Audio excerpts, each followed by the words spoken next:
Merci beaucoup tout le monde. Bon après-midi. Today I am joined by my colleague, Minister Haidu, Minister Blair, Minister Alghabra, and Minister Mendocino. Alors, je voudrais maintenant inviter notre collègue, la ministre de la Santé, Patty Haidu, à prendre la parole. So, Patty, over to you. Merci Dominique et bonjour tout le monde. Il y a quelques semaines, on a dit aux Canadiens que si la vaccination continuait à progresser, on pourrait faire des ajustements aux mesures à la frontière. Même si les 18 derniers mois ont été difficiles, on voit que les Canadiens continuent à se faire vacciner et à respecter les mesures de la santé publique. As of today, nearly 80% of eligible people in Canada have received at least one shot of a COVID-19 vaccine, and over 50% are fully vaccinated. This is no small feat. I am so proud of Canadians for stepping up to protect each other, and I thank everyone working so hard to ensure that all Canadians have access to vaccines in every one of our communities. Thanks to the hard work of Canadians who have followed public health measures and stepped up to get vaccinated when it was their turn, we're in a much stronger position to be able to further ease border measures for fully vaccinated travelers. In March of 2020, we implemented some of the strictest border measures in the world. We restricted non-essential travel and we prevented the importation of COVID-19. On September 7th, we intend to allow entry for fully vaccinated travelers from any country for non-essential traveler.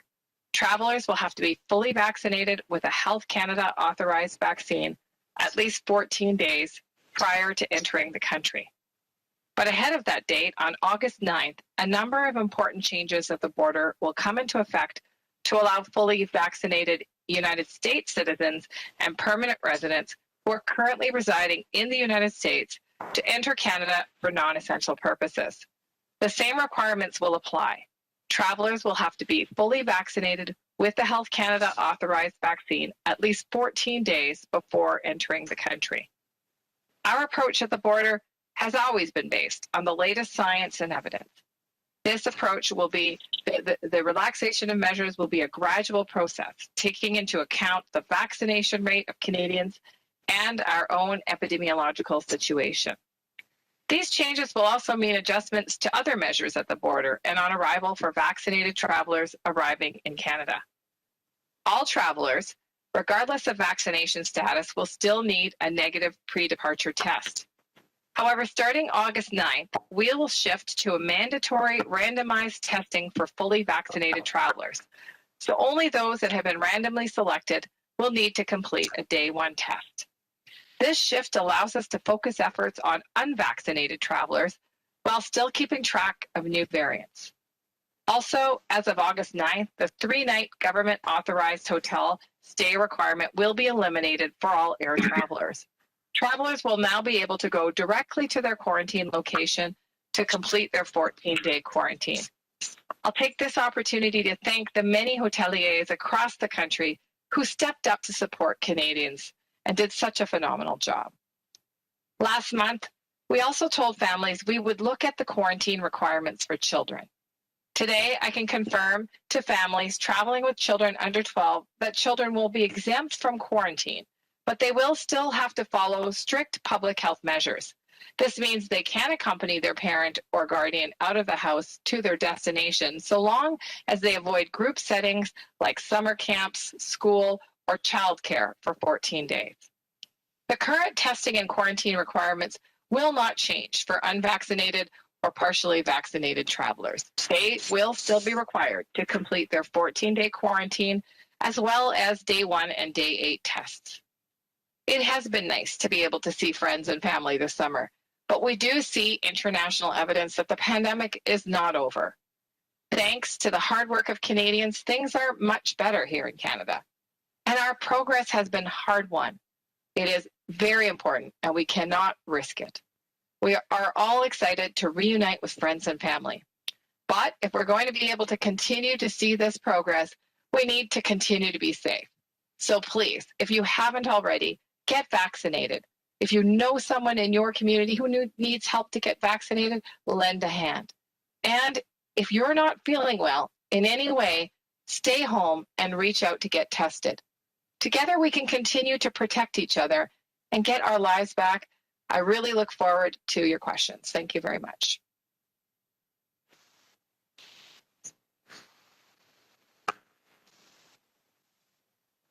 Good afternoon, everyone. I'm very pleased to be speaking to you today from the traditional territory of the Mississauga of the Credit.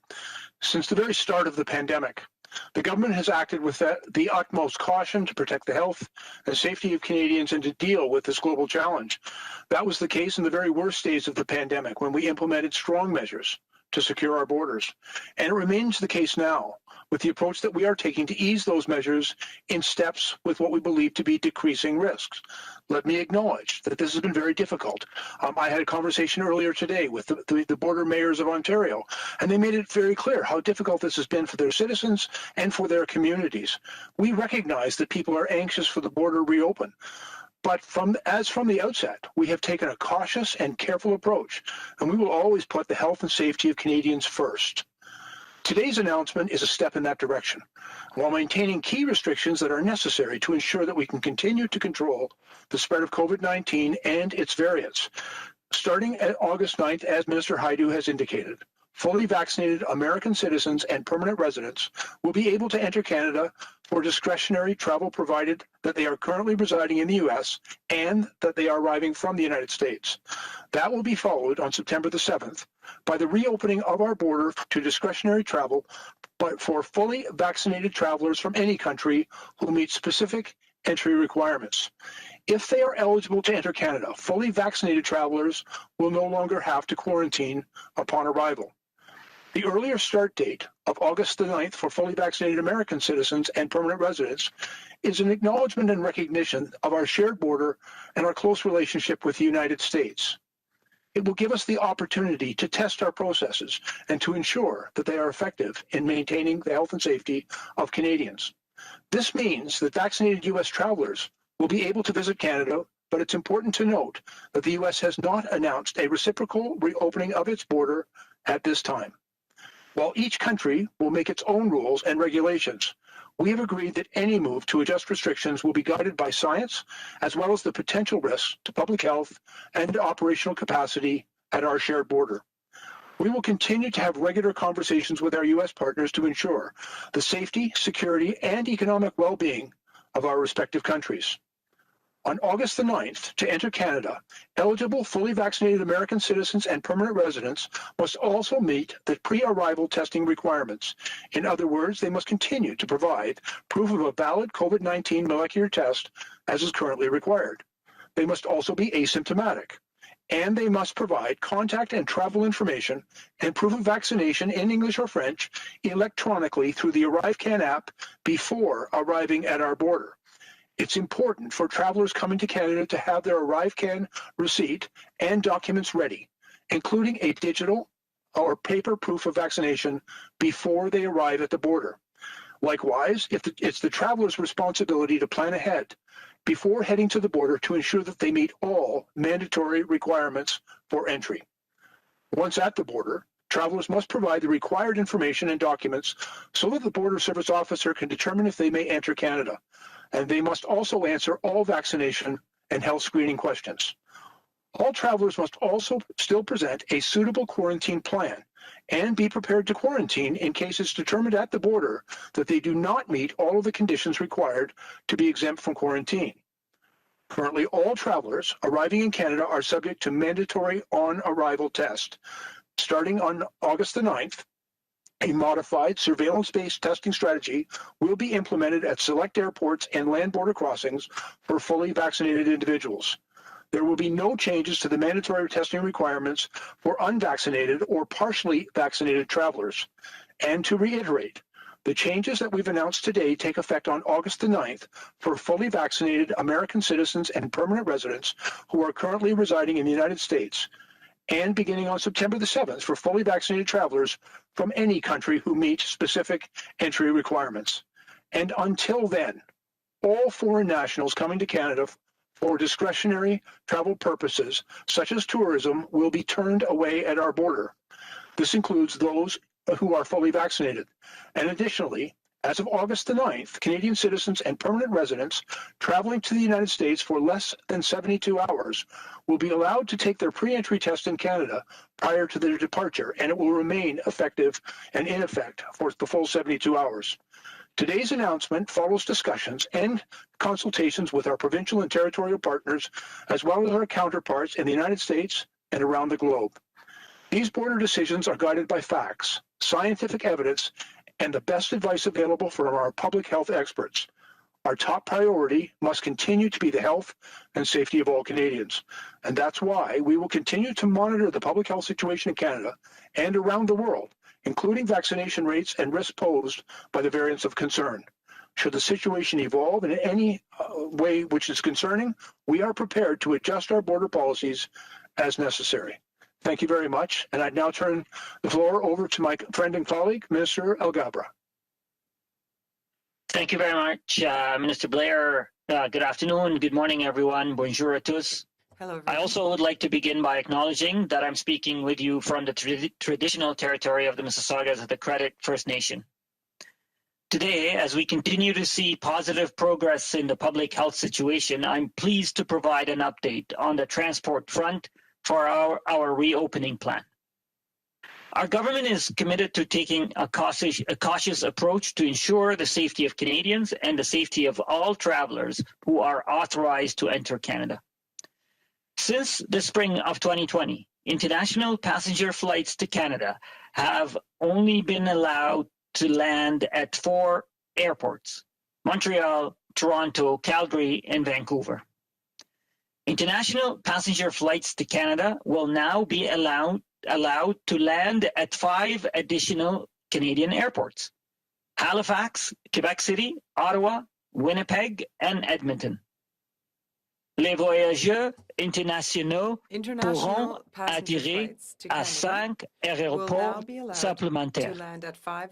Transport Canada will work with these airports and their airline partners, along with the Public Health Agency of Canada and the Canadian Border Services Agency, to put in place the measures necessary to start to safely welcome international passengers at these airports as soon as possible after August 9th. After these 5 airports, we will be prepared to work with other airports interested in re-establishing international flights as international travel volumes and public health conditions evolve. Earlier this month, we removed the requirement for airlines to perform pre-departure temperature screening of international air passengers coming to Canada. With the public health situation improving, we are also eliminating pre-departure temperature screening for domestic air passengers and passengers departing Canada on international flights, as well as for airport workers. And the temperature screening requirements will be fully eliminated as of August 9th. I want to emphasize that these changes are only possible due to the extraordinary commitment Canadians have shown, following public health advice and getting vaccinated in incredible numbers. So let's keep the momentum growing. If you haven't done it yet, please get your shot. I also want to stress that there are still necessary public health measures that remain in effect, including wearing masks at airports and on board all flights to, from, and within Canada. And all international passengers, vaccinated or not, must still present a negative COVID-19 test result prior to boarding a flight to Canada. I'm also announcing today that the restriction on direct commercial and private passenger flights to Canada from India is being extended for another 30 days until August 21st. Nous prolongeons la restriction pour la vol direct de l'Inde. While progress is being made, the situation in India is still very serious. This extension is based on the advice received from Public Health Agency of Canada and will best protect Canadians from an increased introduction of the Delta variant, which is prevalent in India. As a reminder, Passengers who depart from India for Canada via an indirect route must still obtain a valid COVID-19 test result from a third country before boarding a flight to Canada. In order to take advantage of the ability to resume international travel, it is crucial for travelers to properly demonstrate that they are fully vaccinated according to Canadian standards. Starting August 9th, air carriers will begin verifying that travelers coming to Canada have submitted their COVID-19 information digitally through the ArriveCan app or website before boarding a flight. This includes information and documentation to demonstrate that they are fully vaccinated. This will apply first to U.S. citizens and U.S. permanent residents who travel to Canada from the U.S. for discretionary travel on or after August 9th. On September 7th, foreign nationals from other countries will be permitted to come to Canada for discretionary travel, and they will also need to provide proof that they have been fully vaccinated according to Canadian standards. Without this proof of vaccination submitted in advance through ArriveCan, foreign nationals traveling for non-essential purpose will not be allowed to board a flight to Canada. All of the travel and transportation measures that have been put in place because of the global pandemic are based on available data, scientific evidence, and the evolving situation in Canada and outside of our borders. This is also true for the decisions to end these measures. The health and safety of Canadians will always be our first and most important priority. La santé et la sécurité des Canadiens sont notre priority. Safety are our top I priority. want to thank Canadians who have waited patiently as we carefully and gradually remove transportation and travel restrictions. I also want to thank the airlines, airports, and all workers in the aviation sector. The sector has endured a lot during the pandemic. Our government was there to support airlines and airports, but nothing beats working together to restart travel. I ask travelers to be patient during this transitional time. As volumes ramp up, there might be longer wait times than usual as airports adjust to the new reality. The global pandemic is not over yet. We need to remain vigilant and cautious. We don't want to squander the hard-won gains made by Canadians. Today's announcement is great news for the aviation sector and its workers. Transport Canada is committed to facilitating a safe restart of travel by working with industry and all Canadians. Thank you. Merci. And now I pass on the mic to my friend, Minister Mendicino. Merci, Omar, and it's a pleasure to be joining you and all of our colleagues virtually from the traditional territories of the Musqueam, Squamish, and Tsleil-Waututh. It goes without saying that the past year and a half has been difficult for all Canadians. And similarly, there have been challenges for those wishing to come to Canada to work, study, or otherwise begin a new chapter of their lives here. That's why, within our border measures, we've created pathways to allow families to reunite, students to come back to campus, and essential workers to keep driving our economy forward. And if they're fully vaccinated, today's announcement will make travel more simple and efficient for all travelers. S'ils sont complètement vaccinés, ces mesures faciliteront l'entrée au pays de plusieurs cohortes de nouveaux arrivants, et en particulier les étudiants internationaux. With less than 8 weeks until classes start this fall, we will soon welcome back international students. International students make exceptional contributions in communities large and small across Canada, bringing tremendous social, cultural, and economic benefits to Canada. That's why we've made extensive efforts to ensure that they can keep studying despite the disruptions of the pandemic. But the health and safety of Canadians remains our top priority, so we must ensure that international students wishing to travel to Canada for in-person study follows very closely all public health measures. Ils devront notamment s'assurer qu'ils disposent des documents valides et qu'ils sont inscrits dans un établissement d'enseignement ayant un plan de préparation au COVID-19 approuvé. Les étudiants internationaux doivent toujours avoir un plan de quarantaine, même s'ils pensent répondre aux critères de vaccination complète. Ceux qui n'y sont pas vaccinés doivent rester en quarantaine pendant 14 jours et ceux qui pensent être vaccinés doivent quand même avoir un plan de quarantaine. Ils doivent fournir une preuve de vaccination sur papier ou en format numérique, en anglais ou en français, ou une traduction certifiée de leurs documents et ils devront télécharger ce document ainsi que d'autres informations obligatoires dans Arrive Can 72 heures avant leur arrivée au Canada. But today's announcement isn't just significant for international students. These changes will directly and positively impact pathways for economic immigrants, families, and in the humanitarian resettlement space. This announcement has been made possible because we have together collectively come so far and have made lasting progress in our fight against the pandemic. And for that, I want to thank all Canadians.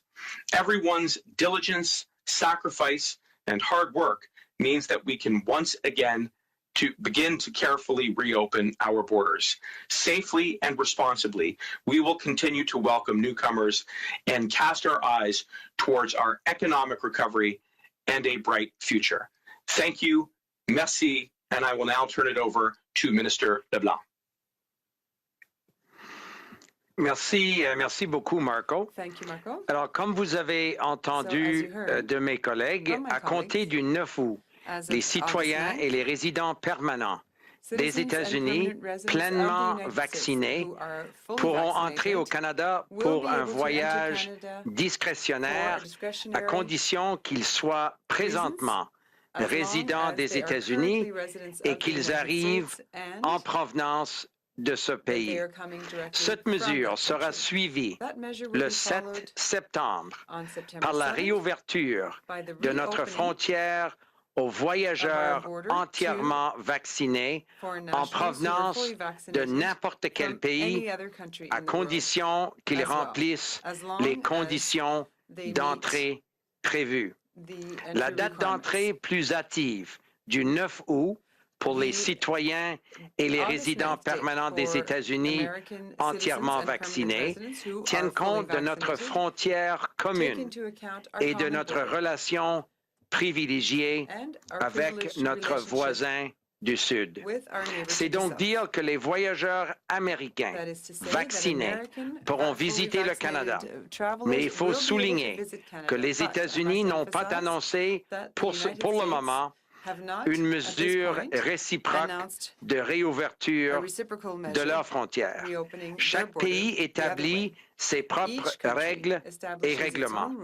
Et de notre côté, nous avons convenu que toute mesure éventuelle visant à ajuster les restrictions sera fondée sur la science ainsi que sur le risque potentiel pour la santé publique et la capacité opérationnelle à la frontière. Nous continuons à avoir des échanges réguliers avec nos partenaires américains pour assurer la sûreté, la sécurité et le bien-être économique de nos deux pays respectifs. Si jamais la situation venait à évoluer de manière drastique, nous sommes prêts à adapter nos mesures frontalières en fonction des besoins. Tous les voyageurs devront tout de même présenter un test négatif à la COVID-19 avant l'embarquement à leur point de départ. Pour ceux et celles qui sont pleinement vaccinés, nous opterons dorénavant pour un dépistage aléatoire à leur arrivée.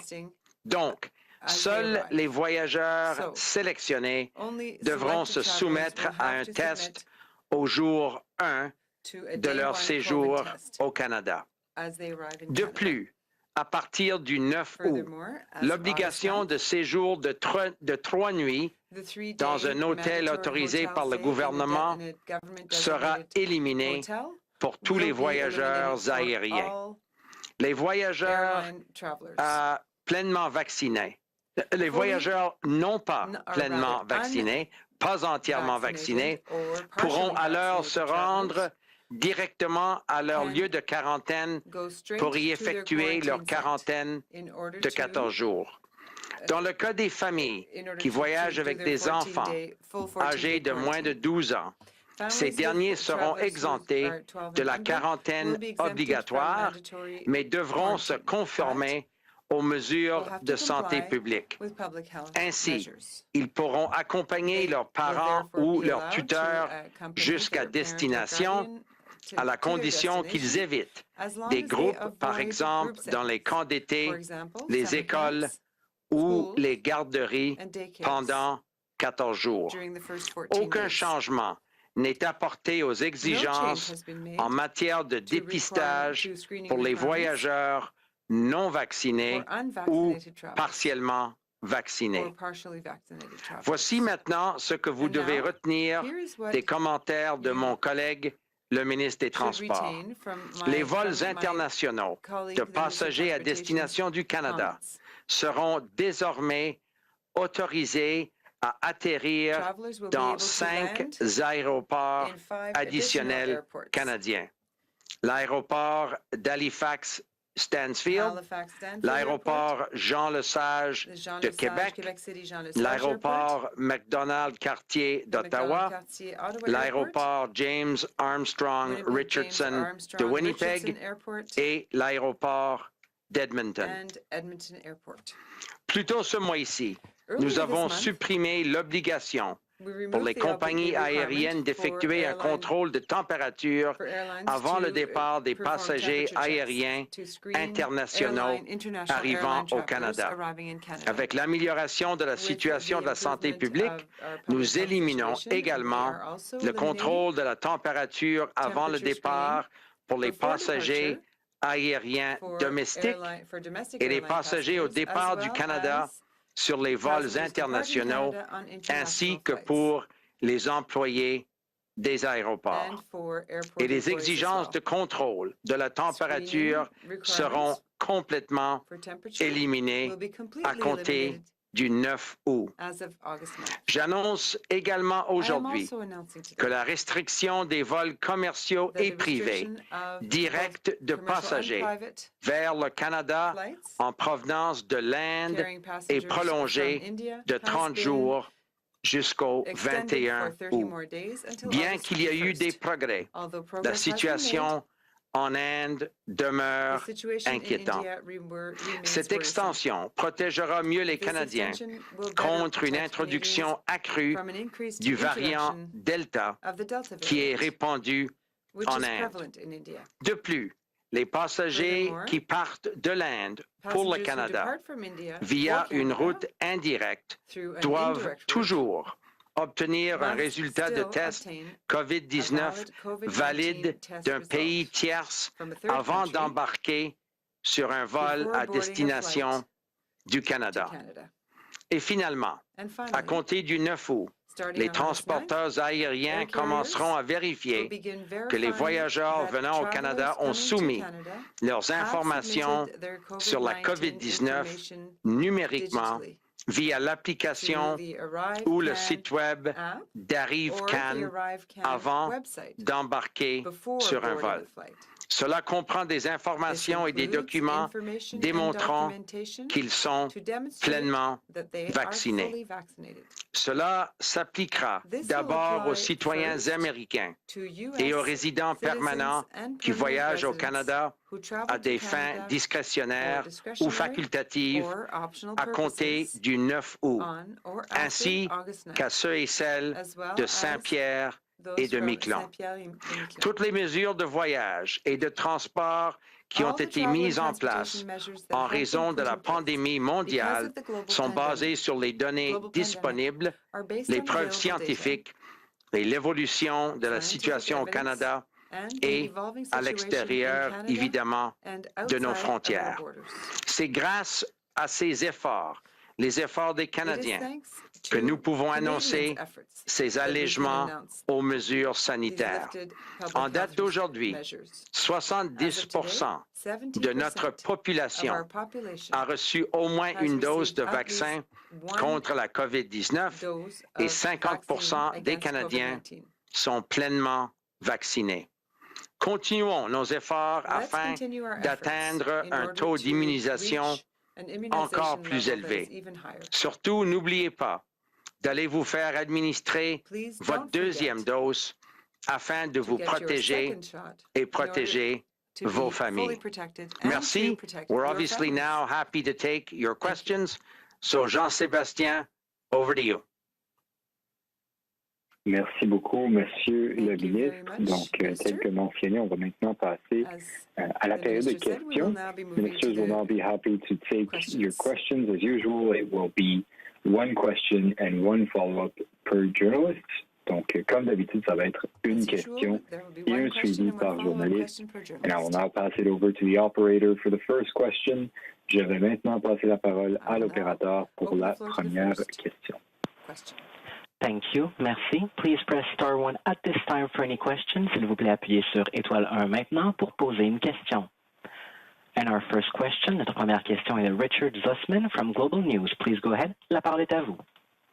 Ministers, I know ultimately this is up to the United States, but what understanding do you have from them around when Canadians will be able to travel for recreational reasons across the border?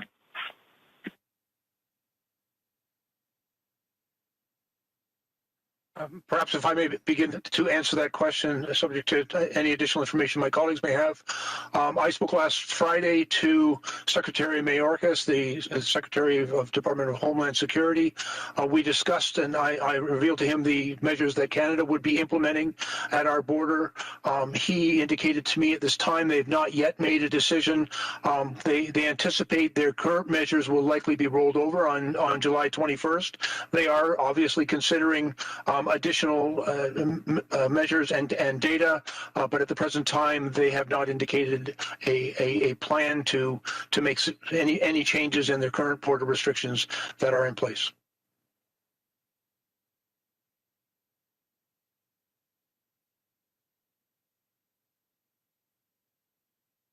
Follow-up? Have there been any conversations around how to treat Point Roberts? I know it's a small community, but one that has struggled through this, and whether there will be any exemptions for them around the PCR test in order to travel through Canada to get to the other side, to the United States, in order to do medical appointments or shopping or anything else that they may need to do on the mainland of the U.S.? And if I may, Richard, respond to that as well. We've had a number of conversations, both with officials in the United States and with BC officials, very sensitive to the very difficult circumstances. Communities like Point Roberts, they're not alone in this, but their circumstances are certainly challenging. With the new measures that were introduced, first of all, Canadians will be able, if they are allowed entry into the United States, to go to the United States and to return if fully vaccinated, exempt from quarantine, and effective August the 9th. The residents of Point Roberts will be able to come to Canada, and they'll be able to enter into Canada if they are fully vaccinated and meet all of our other requirements. If they have they'll still require the pre-arrival test, but that test will be valid for return to the United States and be valid for a full 3 days. We believe that this will facilitate not perfectly, but it's a significant improvement for the people in that community to be able to travel into Canada. They're immediately adjacent, obviously, to Canada to attend for purposes of doctor's appointments, shopping, visiting with family and friends. These are very integrated communities, but we believe that the measures that we will introduce effective August the 9th will be a significant benefit to the people who have faced very difficult challenges during the existing restrictions. Thanks.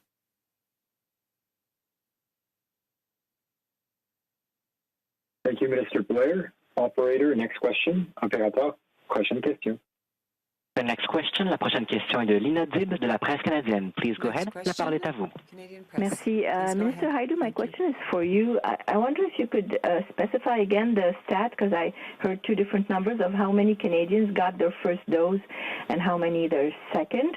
And could you explain to me, once you give me those numbers, why you stepped away from that threshold of 75% that the Prime Minister was talking about not so long ago, saying that we need to protect Canadians here, and it depended on how many Canadians here are vaccinated and not about how people are vaccinated outside of here. So could you explain to me why you stepped away from that 75%? Where is the science in that?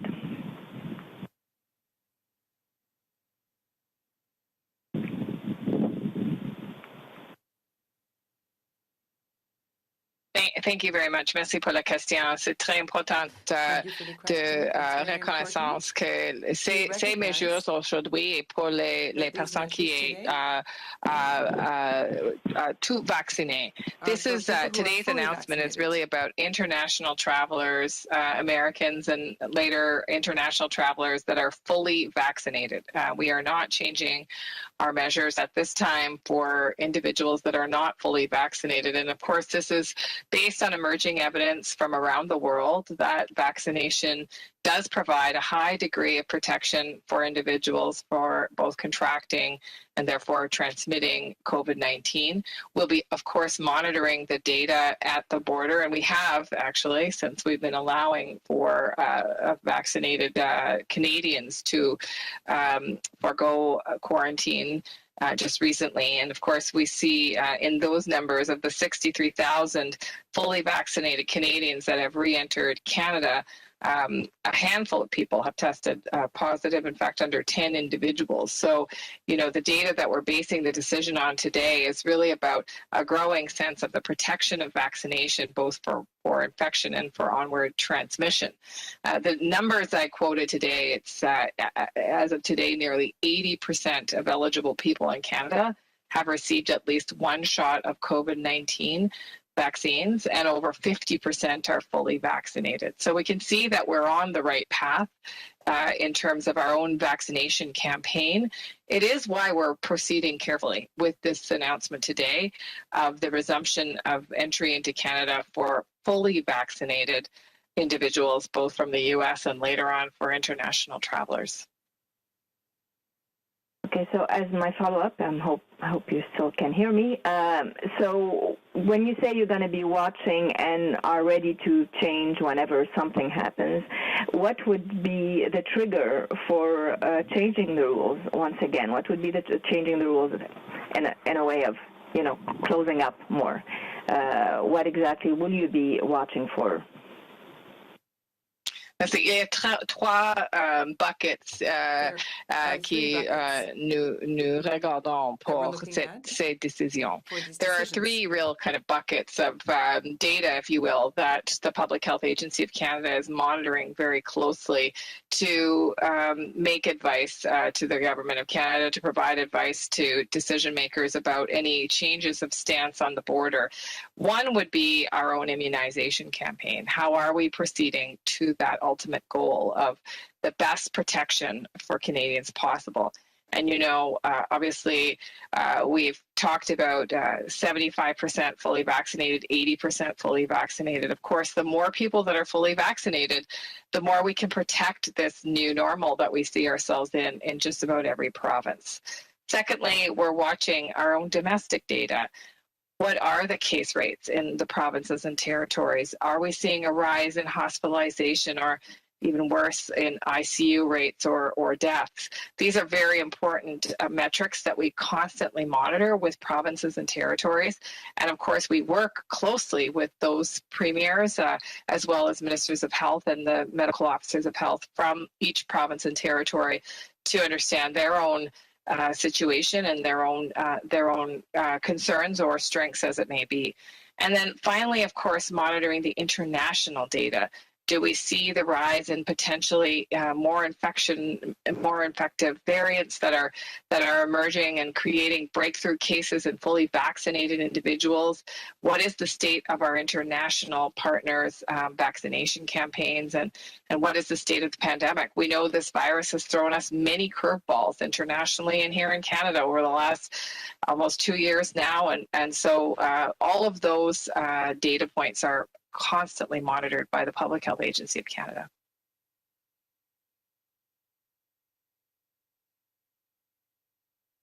Thank you, Minister Haidu. Operator, next question. Opérateur, prochaine question. Thank you. Merci. The next question. La prochaine question est de Peter Cohen from CBC Newfoundland and Labrador. Please go ahead. Your line is open. Thank you. A question about the types of vaccinations that are acceptable. Right now, Canada is only accepting any of the approved vaccines.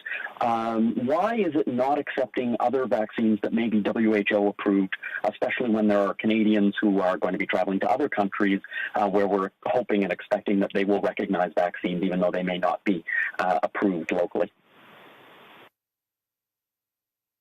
Thank you very much for the question. And I will say, first of all, that Canadians have sacrificed a tremendous amount over the past 2 years to keep each other safe. And that's why we're so carefully guarding the progress that we've made. It is also why we're being very cautious around what vaccinations we'll accept as proof of vaccination at the border. Of course, we know that the WHO does have a list of vaccines that they consider safe and effective, and we're monitoring that data with our international partners. And certainly we will adjust our stance as our officials feel comfortable to do so. Again, this approach that we're taking is really built on A, protecting the gains that we've made as a country, and B, using the best possible science and evidence to make these decisions going forward. And a follow-up to Minister LeBlanc about Saint-Pierre-and-Miquelon. I heard him briefly mention it in his French remarks, but I'm wondering, can you explain what will the rules be for folks from Saint-Pierre and Miquelon that want to be able to travel back and forth, especially to Newfoundland and Labrador? Well, thank you for the question. And I, in fact, spoke with the French ambassador to Canada earlier today to inform her and the French Consul General who's resident in Moncton that we would be making these changes. And there's similar changes that will apply to American citizens or permanent residents of the United States. The Prime Minister received a letter from Premier Fury of Newfoundland and Labrador expressing support for including the residents of Saint-Pierre and Miquelon, the French citizens who are resident at Saint-Pierre and Miquelon, for allowing them to more easily, as you noted, take, for example, the ferry to Fortune, Newfoundland, or we hope some of them will fly to Halifax. They will be subject to the same rules that will apply, as I said, to Americans. The French ambassador confirmed to me that they're able to do PCR COVID tests on the islands of Saint-Pierre and Miquelon, so they will have to have a negative test before arriving in Canada. And if they're fully vaccinated, as a great percentage of them are, they will not have to be subject to a quarantine rule, and they can visit Canada. So we think of those thousands of people that have been on those islands in the Gulf of St. Lawrence for the last 18 months, and we look forward to welcoming them safely to Canada after the 9th of August.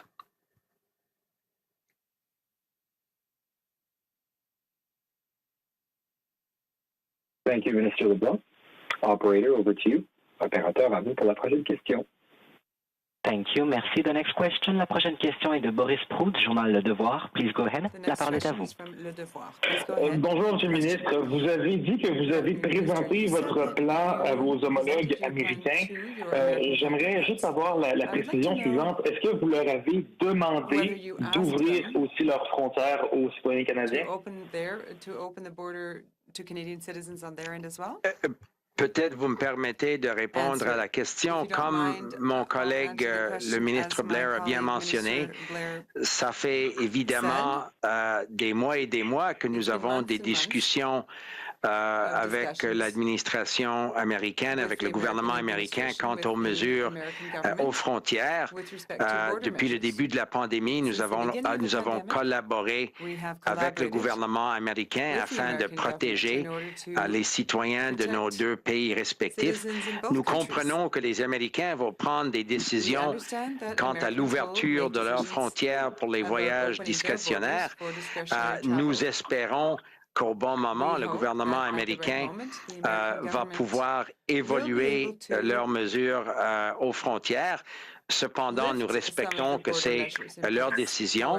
Nous les avons informés, évidemment, avec des décisions que nous annonçons aujourd'hui, mais nous attendons que le 21 juillet, ils renouvelent leurs mesures aux frontières, quitte à peut-être évoluer les mesures au cours des prochaines semaines, mais nous allons continuer de travailler d'une façon privilégiée avec les Américains et nous espérons avoir de leurs nouvelles bientôt.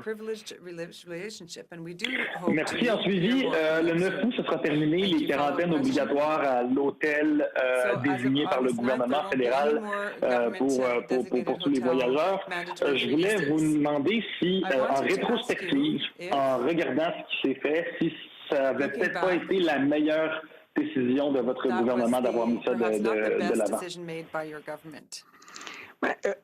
Moi, je pense que nous avons, comme la ministre Hajdu a dit et comme d'autres ont répété, nous avons depuis le début de la pandémie, nous avons pris les mesures nécessaires pour protéger les Canadiens et les Canadiennes. Nous allons jamais nous excuser pour avoir pris des mesures importantes pour protéger les Canadiens. Vous vous rappellerez que pendant plusieurs mois, les députés d'opposition, comme les premiers ministres de plusieurs provinces, nous ont demandé de restreindre et d'éliminer des voyages, par exemple, non essentiels vers certaines destinations.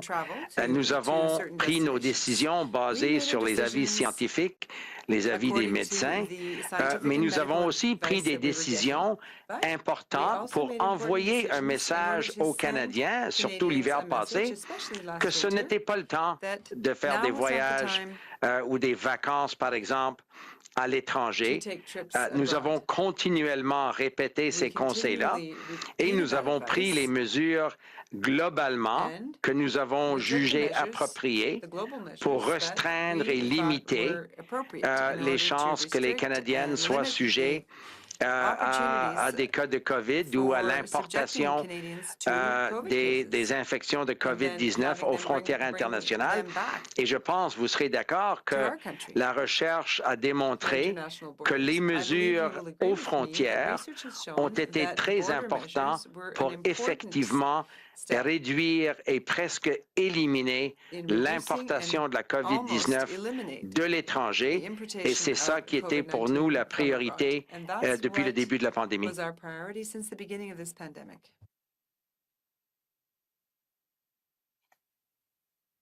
Merci beaucoup, Monsieur le ministre. Opérateur, à vous pour la prochaine question. Over to you, operator, for the next question. The next question, la prochaine question est de Mackenzie Gray from CTV News. Please go ahead. Your line is open. Hi, my questions are for Minister Hajdu. Obviously, in the announcement today, you're making changes about kids under 12 no longer needing to quarantine. Why is the government not changing that right now for Canadian citizens? Because there's many families who live outside the country who are Canadian citizens who would love to be able to come back to Canada and see their grandparents and other family members. Why is that change not immediate? Well, the changes are taking place as we've announced on the dates that we've announced to make sure that we have the appropriate operations in place to both monitor parents and families that have children. Of course, these families will still receive check-ins to make sure that they are abiding by the public health measures. But more importantly, Mackenzie, you know, we're taking these measures with the confidence in Canadians that they will abide by the new rules. We understand that it was quite a hardship for families to quarantine with their children for those 14 days. These relaxed measures do allow parents to bring their children with them on errands, for example, but ask parents to avoid bringing their children to not bring their children to areas where there's congregations of people, including schools and playgrounds and daycares. And why is that important? That's important because, of course, children can catch COVID-19. They can become very sick with COVID-19 and they can transmit COVID-19. And we want to protect the upcoming school year. Children still are not able to be vaccinated. We don't have any pharmaceutical companies yet who have applied for a vaccine for children. Of course, we'll eagerly review those applications as they come in. But children remain vulnerable, and so do their communities. And so this measure allows for families to have some degree of functioning, for example, as I said, to be able to take care of the kinds of activities they need to, but also we expect that parents will continue to protect their communities and their families at large. Thanks. There are a number of people who have received a mixed schedule of vaccine, whether it be a shot of AstraZeneca first, Pfizer second, or mixing and matching mRNA vaccines. Are you concerned that countries that are using vaccines that Canada has not approved, such as Sinopharm or Sputnik, will not allow Canadians in who received a mixed dose as a retaliatory measure for the fact that we're not allowing people in who used their vaccines? Well, I can't speak to the motivations of other countries, but I can speak to ours. And we have been, as I said, very rigorously following the advice of our public health authorities, who are most comfortable, as I said earlier, with accepting vaccines that we have studied here in Canada to receive Health Canada approval. Each vaccine has to go through a rigorous analysis, and we have access to all the data.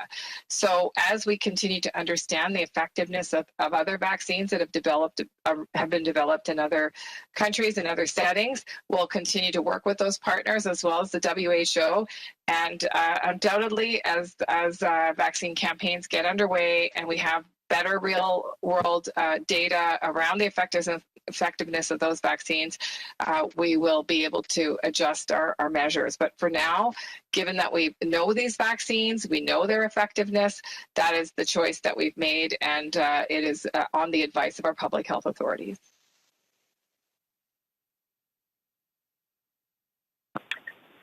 Thank you, Minister Haidu. Operator, with you for the next question. Opérateur, prochaine question. Merci. The next question, la prochaine question est de David Youngren from Reuters, Ottawa. Please go ahead. Your line is open. Yeah, good afternoon. Thank you for doing this. First question, you're now allowing fully vaccinated Americans in, but the Americans are not taking reciprocal measures. How long can this imbalance continue, do you think, before it starts getting politically embarrassing for the Canadian government? Yeah, if I may respond to that, David, there's nothing about this that's embarrassing. We're introducing measures that are appropriate and appropriately cautious to protect Canadians and to begin a very careful phased reopening of our border. We work very closely with our American counterparts. We make our decisions based on the advice of our scientific experts and the situation as it evolves in Canada, and we do that in the best interest of Canadians, as do the Americans. The measures that we have adopted together as a country have been largely reciprocal and generally symmetric, but not entirely so, because each of us faces unique and constantly changing circumstances. We'll continue to work very closely with the Americans. I'm confident that as the situation continues to improve in their country, that we'll be able to maintain, a reasonable balance in the measures. But we're doing what's right for Canadians, and we're doing it based on the advice that we're receiving from Canadian medical advisors. Thank you. And secondly, perhaps a question to Minister Haidu. The Delta variant seems to be spreading rapidly in the States. The British government is engaging in an opening up program, which has been widely criticized.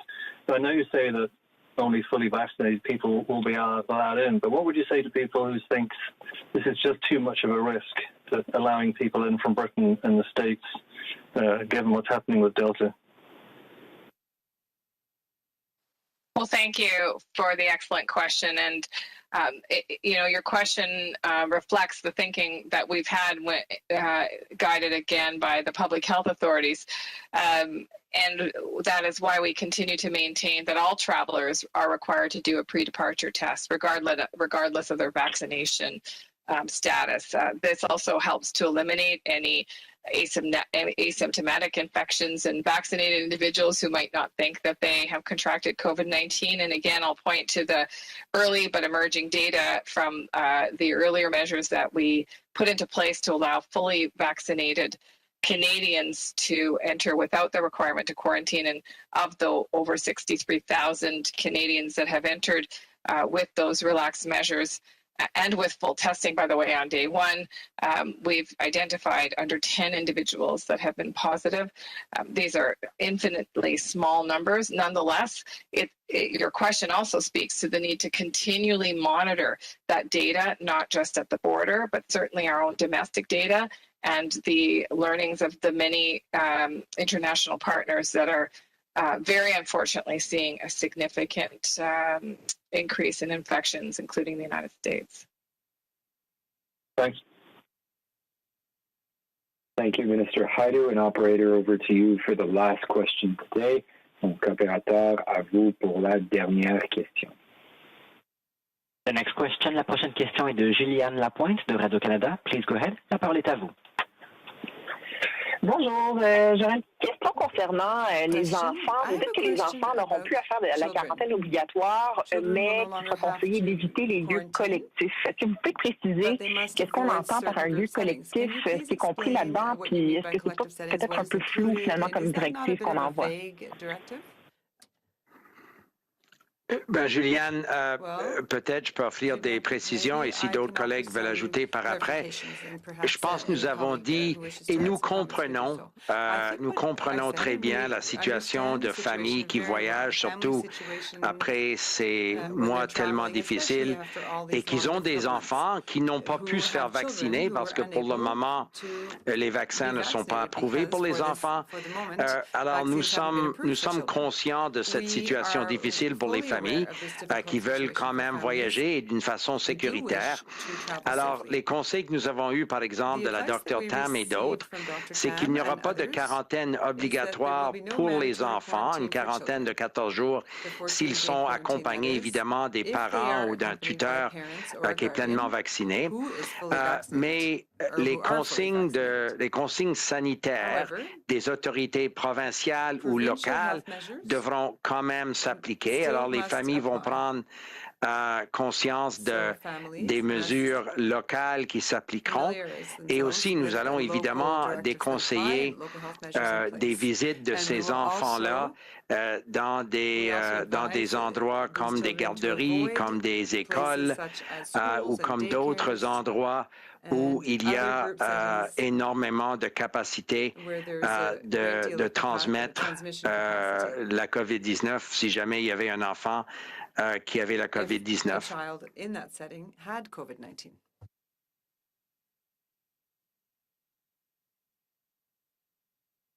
Question de suivi, Julien. Oui, j'espérais que d'autres enchaînent, mais bon, c'est beau, je vais y aller avec une autre question. Concernant maintenant les vaccins, je comprends qu'il y a des discussions qui sont en cours avec les États-Unis, tout ça, mais il reste quand même de l'inquiétude chez certains Canadiens qui espèrent bientôt être capables de voyager aux États-Unis, mais qui ont reçu une dose d'AstraZeneca, une autre dose d'un autre vaccin. Est-ce qu'on craint que les Canadiens qui ont reçu 2 vaccins différents comme ça soient pénalisés, qu'il y ait de la difficulté à voyager? Est-ce que ça aussi, ça fait partie des discussions avec les États-Unis? Sûrement, Juliane, dans nos conversations avec les autorités américaines, on discute évidemment des mesures aux frontières, mais il y a aussi une discussion continuelle sur ces enjeux-là en termes de vaccins, en termes de qu'est-ce qui constitue quelqu'un qui est pleinement vacciné. Nous échangeons continuellement avec des autorités, pas simplement aux États-Unis, mais aussi dans beaucoup d'autres pays, afin idéalement d'arriver à une reconnaissance mutuelle des régimes de vaccination, évidemment basés sur les données scientifiques et l'analyse de nos autorités de Santé Canada.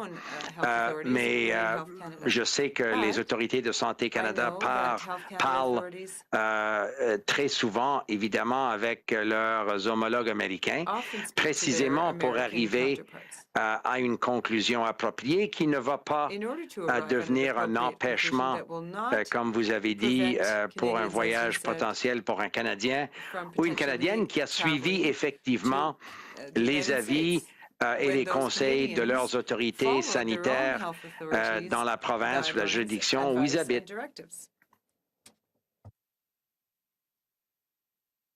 Merci, Monsieur le Ministre. Donc, voilà qui met fin à cette conférence de presse. That will mark the end of today's press conference. Thank you for being with us. Merci d'avoir été parmi nous. Thanks a lot. Merci.